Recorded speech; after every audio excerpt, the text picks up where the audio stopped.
Hello everyone, আমার নতুন একটি ভিডিওতে তোমাদের অনেক অনেক স্বাগত জানাই। আমরা চলে এসেছি দেওঘরে এক্সিবিশন উৎসিদিতে।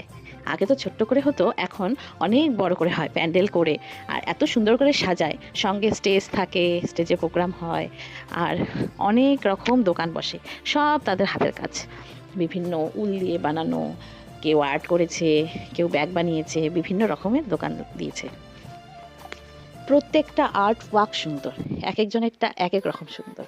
কিছু কিছু এত ইউনিক করেছে এবং এত মিনিংফুল, কিছু কিছু তো মাথার উপর দিয়ে চলে যাচ্ছে, বোঝার ক্ষমতাই হচ্ছে না। এত সুন্দর এক একটা, প্রত্যেকটা আর্টের সামনে গিয়ে কিছুক্ষণ মনে হয় দাঁড়িয়েই থাকি, শুধু দেখি। কিছু কিছু একদম ইউনিক, এক একজনের হাতের কাজ এত সুন্দর, বলে বোঝানো যাবে না। তো এইসব জায়গায় আসলে বোঝা যায় যে কত ছোট ছোট, কত ট্যালেন্ট লুকিয়ে আছে।